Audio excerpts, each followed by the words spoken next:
Hi YouTube, I wanted to share the experience I had and some of the accessories I bought for my Newport Santa Cruz. I got the bimini and I got the case from Newport.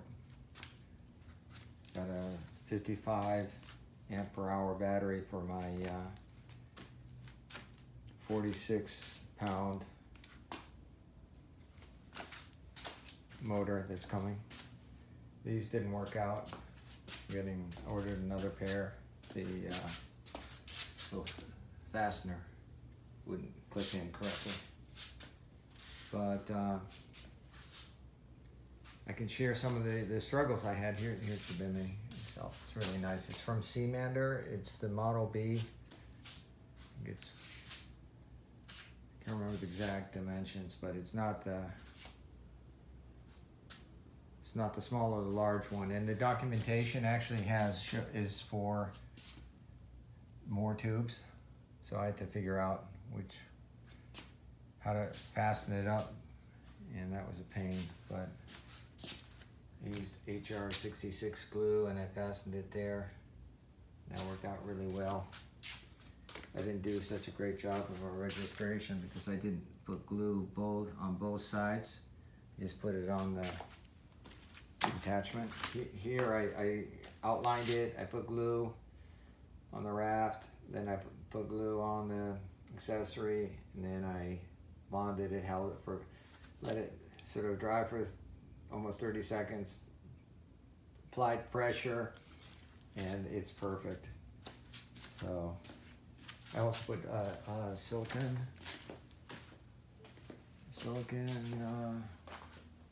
protector on it. Really shines it up, and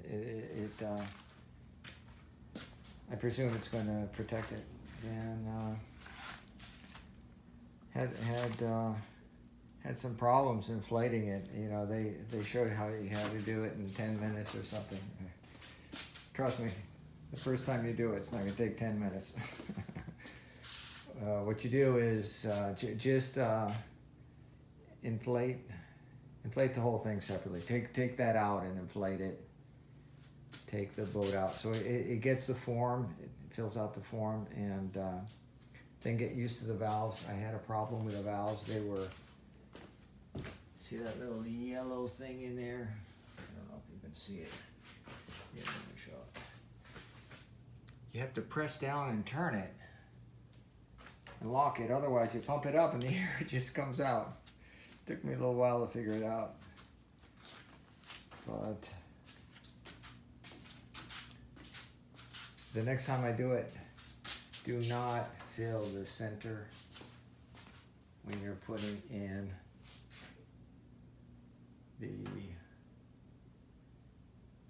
the base there. It's an inflatable base, because that will deform the shape and it won't go in correctly. So what you do is you inflate, after you inflated everything just to see how it works, let the air out, like half of the air or more out of the sides. Let all the air out of the center. Align it in there and then blow it up. I used the tool here that looked really easy to use, but actually in the end it wasn't that convenient. And here it is. I saw it used on TV, and it sort of helped me with the valve open. Once the valve was sort of closed, it's hard to inflate it. So it came highly recommended, and unfortunately I didn't use it too much. Got some accessories. Got a little sponge, some of the damp water out. Obviously, you got to use the drain in the back of the boat if you got a lot of water or a pump. Got one of these anchors that you fill with rocks. It's got some prongs in there. The boat comes with some mooring rope, and I got life rope here. I'm on a river. It's fresh water. You can easily get in trouble. You don't. It's not like salt water. You can swim really easier. And then here is the kit that comes with the boat for leaks. I got an anchor rope. They have nylon ones too, a little cheaper, but quite frankly, I would not recommend something that's going to fall apart in a year or so. And I don't know what this is. Oh, this is a battery charger. Some other accessories that I have. Got some whistles. I don't know where the whistles are. But got a compass, even though the phone is. Got some whistles in there. Got these. Got these life vests. You know, they're a little skinnier, a little longer, but quite frankly, for $100 I got 4 of them, and the other ones were like $60 each, and they were smaller, but they were puffier. So I like these, and they came with a nice case. I have one of those seat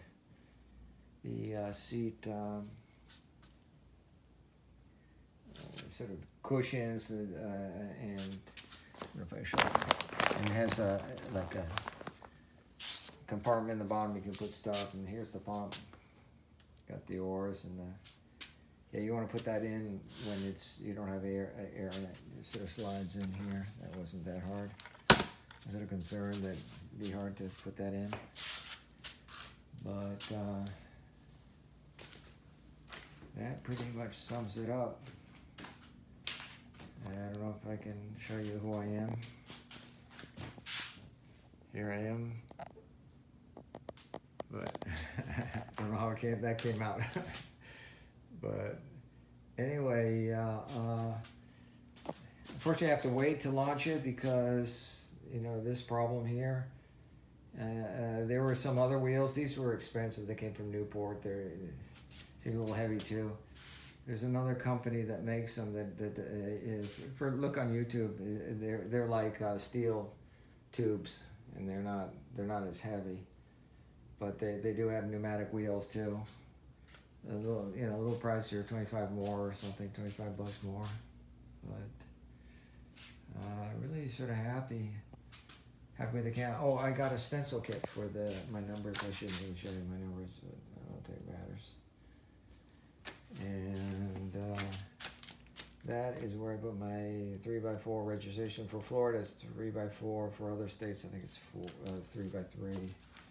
But I don't know why they put 2, because the DMV just gives you 1. And that came in this kit here from some inflatable company, inflatables.com. I don't know what it was, something like that. But I got all these stencils, and that's how I put it on. And put this here. It's really hard to get a thick coat. With me, I don't mind putting sort of a light coat and actually blotting a little bit off, so it sort of fades a little bit. And here's the cement that I used for the vinyl cement. That works really well. And battery tester. It's just, I don't really trust that indicator there. That says I'm at 3/4, and this one says I'm full. So I don't know what the deal is. I got a marine battery, like I mentioned, deep cycle. I have a lithium too, but the lithium apparently throws off some of the electronics as far as the monitoring goes on the 46-pound Newport engine.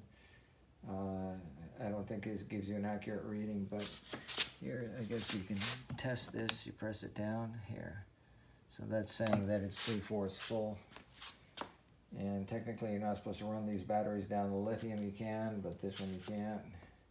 When it gets to a little less than 50%, I think you want to head back, depending how far you are. But please check your battery out. These are the assembly instructions for the bimini.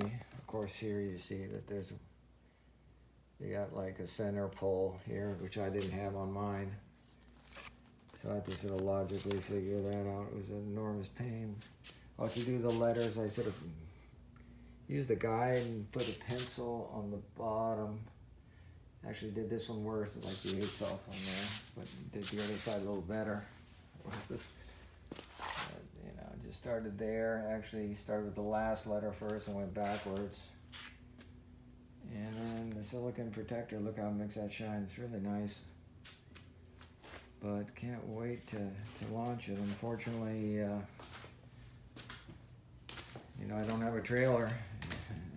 I don't want one because I want to be able to store my unit up and, you know, fill it up at the launch, and then sort of use the similar wheels to roll it in.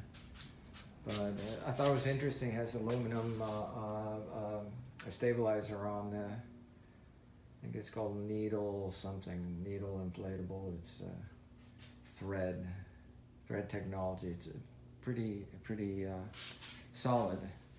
But I paid more for the boat because of that. It was a lot cheaper to put plastic in there, but it was heavier. I'm really trying to be efficient and not get things that are heavy. The biggest thing, this battery is 40 pounds. I'm going to see if I can try to use the lithium, so stay tuned and we'll see how that works out, because that's like 13 pounds or 14 pounds, and this one is like 40 pounds.